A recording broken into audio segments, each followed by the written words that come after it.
Welcome, and this is the CBR 600 F4 that we saw fail quite miserably on its last test ride. Oh no.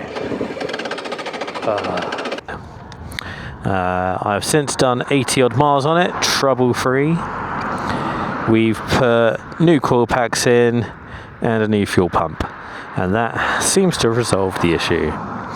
So now the plan is go for a little ride, review the bike,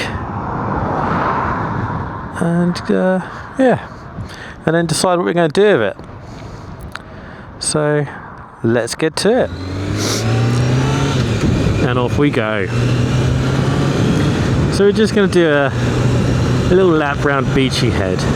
We'll go to the bottom and then come back up. So let's talk specs. It's around 100 horsepower. This is a 2000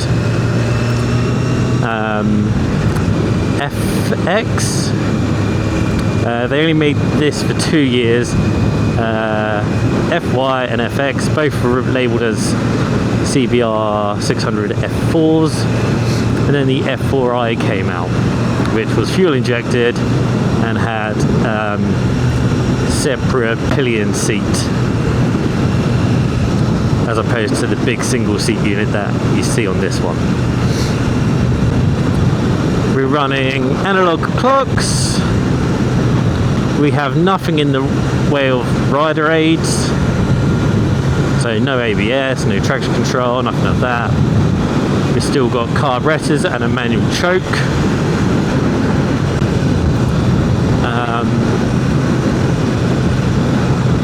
Dual discs at the front. The brakes, to be fair, I mean, you know, they've had new seals and new fluid and new pads, so they feel like they do when they were new. They're nice and solid, quite sharp. You can definitely trust them and rely on them.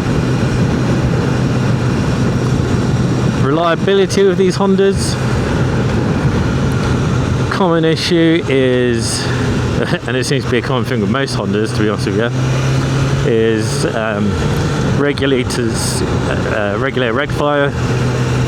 Always seems to be a problem with Hondas, or at least up until sort of like the mid noughties, or late noughties I should probably say. I've not ridden, or I've not owned a Honda past the 2008 model, so yeah, things could have improved by then. I don't know. Who's this fella?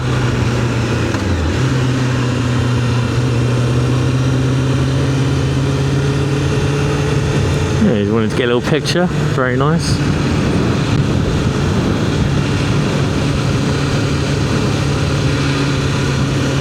These nice little twist backs. This bike in particular could do with some fork fluid being done, but I don't plan on doing it.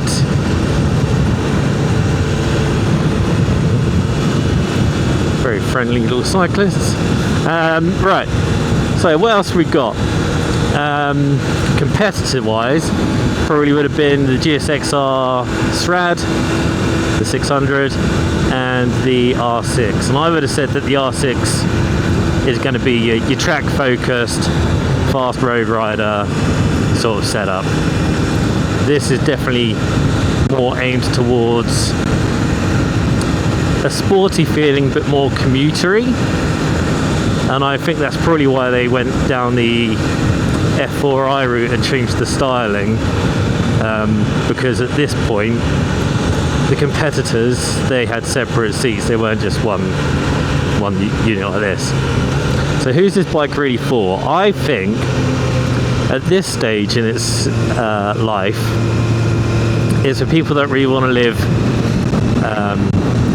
their first big bike, something like that. commuters because it's cheap, it's relatively comfortable.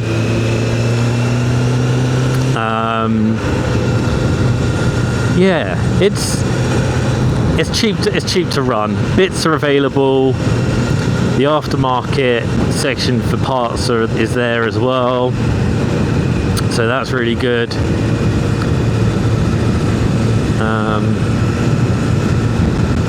So yeah, this bike in particular has probably set me back so far £700,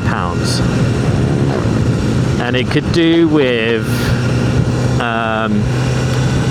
this one's still got its little gremlins. It's got some electrical gremlins around the indicators, even though it's had a flasher relay, and this switch has been apart and cleaned. That doesn't seem to be the fix. So my money is probably on something as simple as there's a dirty connector, such as a bad earth, or it could be based on the clocks, because the indicators will be flashing but the clock won't be telling you it's flashing, and then it'll randomly start flashing, and the neutral light very rarely will not show. So yeah, but comfort wise, you're sort of leaning forwards a little bit. It feels a little bit heavy on the wrists, but without being too sporty. It's a really weird one. So yeah, I think this would make a good track bike.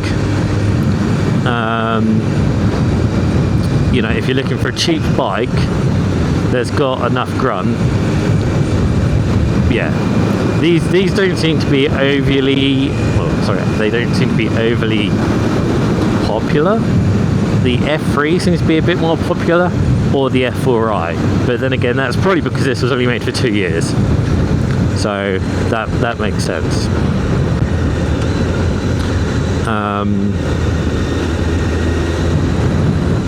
Mid-range punch, it's got the mid-range is there, the top end it sort of flattens out, it can pull quite well.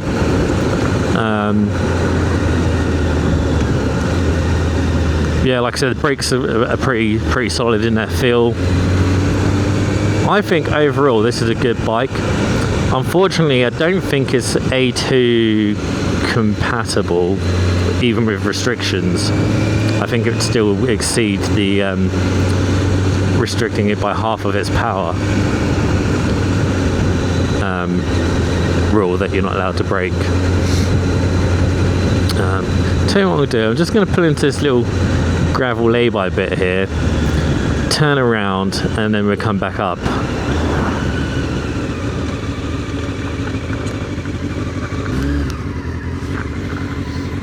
See how that goes.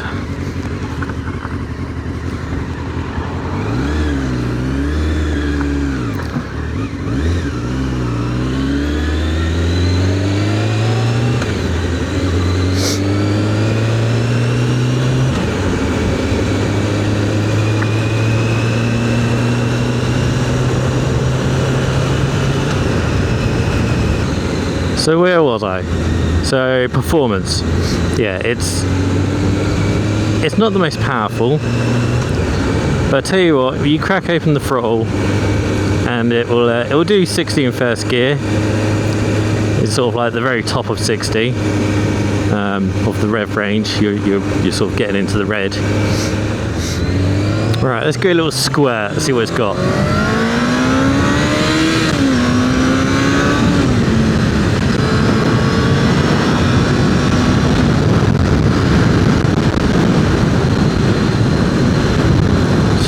She's no slug.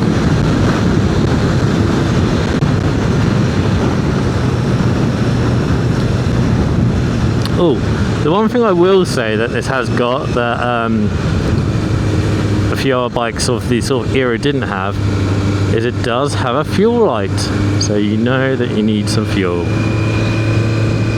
which it's definitely helpful.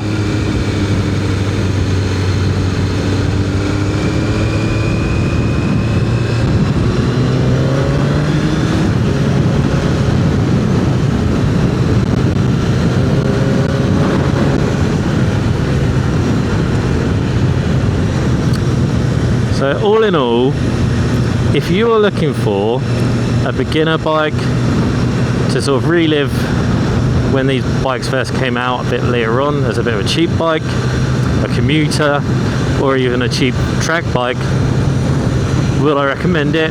Yes, absolutely. I think value for money wise, really good.